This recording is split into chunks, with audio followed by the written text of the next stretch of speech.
নমস্কাৰ জেআৰজি ব্লগলৈ পুনৰবাৰ সকলোকে স্বাগতম জনাইছোঁ। আজি আমি আলোচনা কৰিবলৈ লৈছোঁ প্ৰগতি স্কলাৰশ্বিপ সম্পৰ্কত।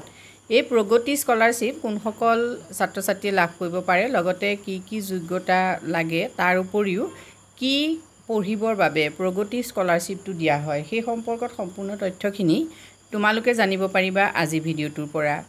প্ৰগতি স্কলাৰশ্বিপ হ'ল এনেকুৱা এটা স্কলাৰশ্বিপ যিটো স্কলাৰশ্বিপ NSP জৰিয়তে দিয়া হয়। NSPত অনলাইন ইতিমধ্যে এই স্কলাৰশ্বিপৰ বাবে হৈ আছে। এই স্কলাৰশ্বিপটো দিয়া হয় বিশেষকৈ ছাত্ৰীসকলৰ বাবে, যিসকল ছাত্ৰীয়ে ডিপ্ল'মা কোৰ্চ কৰিব পাৰে। তোমালোক বহুতে যিহেতু কমেণ্টত এই কথাটো সুধি আছিলা যে ডিপ্ল'মা কোৰ্চৰ বাবে কিবা স্কলাৰশ্বিপ পায় নেকি। সাধাৰণতে আমাৰ জেনেৰেল যিবিলাক কোৰ্চ, মানে স্নাতক হওক, স্নাতকোত্তৰ পৰ্যায়ৰ যিবিলাক কোৰ্চ, সেই কোৰ্চখিনিৰ কাৰণে সাধাৰণতে NSP স্কলাৰশ্বিপবোৰ আছে। কিন্তু NSP পৰ্টেলৰ জৰিয়তে অখিল ভাৰতীয় কাৰিকৰী শিক্ষা পৰিষদৰ পৰা এটা স্কলাৰশ্বিপ দিয়া হয়। সেই স্কলাৰশ্বিপটো কাৰিকৰী শিক্ষাৰ বাবে ছাত্ৰীসকলক দিয়া হয়। এই স্কলাৰশ্বিপটোৰ যিখিনি গাইডলাইনছ সেইখিনি তোমালোকে চোৱা। Guidelines for AICTE Pragati scholarship schemes for girls students diploma. অখিল ভাৰতীয় কাৰিকৰী শিক্ষা পৰিষদৰ বাবে অৰ্থাৎ all India council for technical এডুকেশ্যনৰ জৰিয়তে এই স্কলাৰশ্বিপ দিয়া হয়। টেকনিকেল এডুকেশ্যনৰ বাবে বিশেষকৈ এই স্কলাৰশ্বিপটো দিয়া হয়। বিশেষকৈ মহিলাসকলক উদ্যোগীকৰণৰ ক্ষেত্ৰত আগবঢ়াই নিবৰ বাবে, অৰ্থাৎ empowering women through technical education. কাৰিকৰী শিক্ষাৰ জৰিয়তে মহিলাসকলক উদ্যোগী কৰি তুলিবৰ বাবে এই স্কলাৰশ্বিপ দিয়া হয়। এই স্কলাৰশ্বিপৰ বাবে শৈক্ষিক অৰ্হতা বা যোগ্যতা কি লাগিব সেই সম্পৰ্কত চোৱা। প্ৰথম আহিলে girl candidate should be admitted to first year of diploma level course. যিকোনো ছাত্ৰীয়ে ডিপ্ল'মা লেভেল কোৰ্চৰ ফাৰ্ষ্ট ইয়েৰত থাকিব লাগিব, বা second year of diploma level course through lateral entry in any of the AICTE approval institution of respective year. Diploma level কোৰ্চটোৰ second year হ'লেও তোমালোকে অনলাইন কৰিব পাৰিবা, আৰু মাত্ৰ যিটো ইনষ্টিটিউশ্যনত তোমালোকে এই ডিপ্ল'মা কোৰ্চ কৰিবা সেই ইনষ্টিটিউশ্যনটো বিশেষকৈ AICTEৰ আণ্ডাৰত থাকিব লাগিব। Maximum 2 girls child per family are eligible. এটা পৰিয়ালৰ দুগৰাকী ছাত্ৰী এই স্কলাৰশ্বিপৰ বাবে যোগ্য হয়। Family income from all sources should not be more than 8 lakh per annum during the current financial year. A valid income certificate issued by the UT government need to be enclosed. এই স্কলাৰশ্বিপৰ বাবে ছাত্ৰীসকলৰ পৰিয়ালৰ যিটো ইনকাম, সেই ইনকামটো 8 লাখ টকাৰ ভিতৰত হ'ব লাগে, আৰু প্ৰতি বছৰে যিহেতু ভেলিড ইনকাম চাৰ্টিফিকেট দিব লাগিব, সেই চাৰ্টিফিকেট ষ্টেট বা ইউনিয়ন টেৰিটৰী গভৰ্ণমেণ্টৰ ফালৰ পৰা উলিওৱা হ'ব লাগিব। এতিয়া এমাউণ্ট অফ স্কলাৰশ্বিপ কিমান তোমালোকে চাই লোৱা। বিশেষকৈ 50,000 পাৰ এনাম ফৰ এভৰি ইয়েৰ। প্ৰত্যেক বছৰেই 50,000কৈ টকাৰ স্কলাৰশ্বিপ পাব ছাত্ৰীসকলে, আৰু মেক্সিমাম 3 বছৰ ছাত্ৰীসকলে এই স্কলাৰশ্বিপ লাভ কৰিব পাৰিব। No documentary proof need to be attached for above while availing benefits। Benefit লাভ কৰাৰ পাছত ইয়াত কোনো ডকুমেণ্টৰ প্ৰয়োজন নাই, মানে এটাচ কৰি দিব নালাগে। Mode of payment after selection the awardee will be pay' scholarship through DBT ছিষ্টেমত। চিলেকশ্যন হোৱাৰ পাছত তোমালোকে DBT ছিষ্টেমত এই পইচাটো লাভ কৰিবা। প্ৰচিডিঅ'ৰ ফৰ এপ্লাইং চোৱা।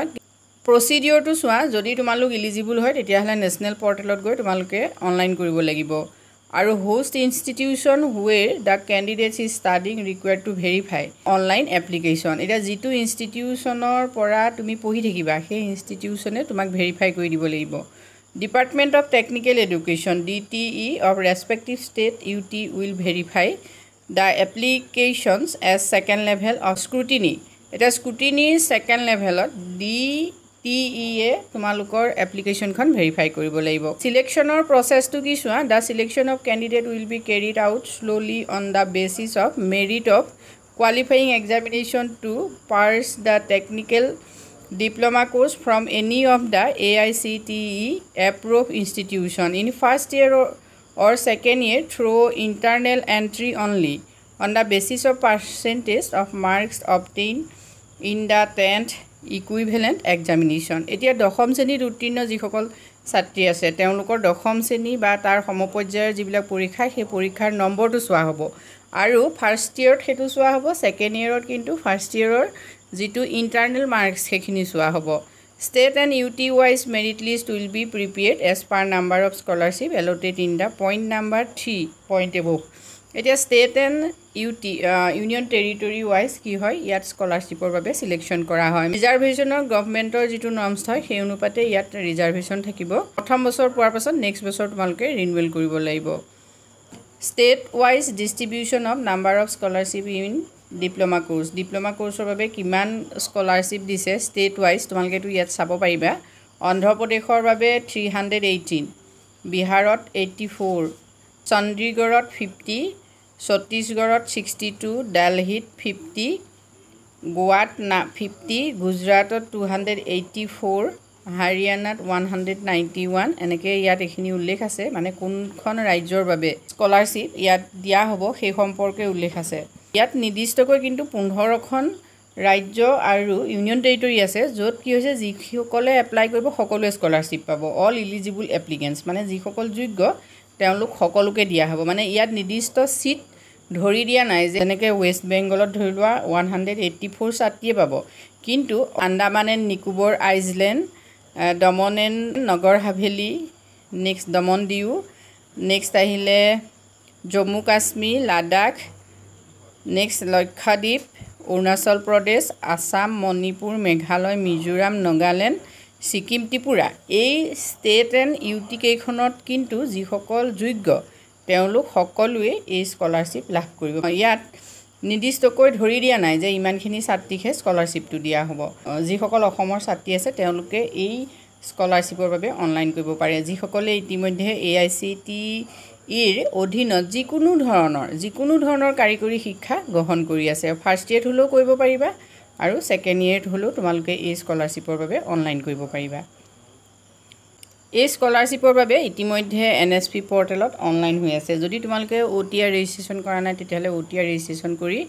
এই স্কলাৰশ্বিপৰ বাবে অনলাইন কৰিব পাৰিবা টেকনিকেল ডিপ্ল'মা এই যিটো scholarship Pragati scholarship scheme for girl students technical diploma এইটো স্কলাৰশ্বিপৰ বাবে ইতিমধ্যে অনলাইন হৈ আছে হয় 31/10/2024 লাষ্ট ডেট হয় গতিকে যিসকল ছাত্ৰীয়ে ইতিমধ্যে ডিপ্ল'মা কোৰ্ছত নাম ভৰ্তি কৰিছা সেইসকল ছাত্ৰীয়ে এই স্কলাৰশ্বিপৰ বাবে অনলাইন কৰিব পাৰিবা ডিফেক্টিভ এপ্লিকেশ্যন ভেৰিফিকেশ্যন অপেন টিল 15/11/2024 মানে যিসকলে অনলাইন কৰিবা তাৰ পাছত যদি তোমালোকৰ কিবা ডিফেক্ট হয় এপ্লিকেশ্যনত তেতিয়াহ'লে তোমালোকে আকৌ কি কৰিব পাৰিবা ভেৰিফাই কৰিব পাৰিবা ভেৰিফাই কৰি 15/11/2024 আগত তেওঁলোকে ভেৰিফিকেশ্যন অপেন হৈ থাকিব আৰু ইনষ্টিটিউট ভেৰিফিকেশ্যন অপেন টিল 15/11/2024 ইনষ্টিটিউশ্যনৰ পৰা ভেৰিফিকেশ্যন কৰাৰো লাষ্ট ডেট 15/11/2024 গতিকে যিসকল ছাত্ৰীয়ে ইতিমধ্যে অখিল ভাৰতীয় কাৰিকৰী শিক্ষা পৰিষদৰ মানে AICTEৰ অধীনৰ যিকোনো ইনষ্টিটিউশ্যনত ডিপ্ল'মা কোৰ্ছৰ বাবে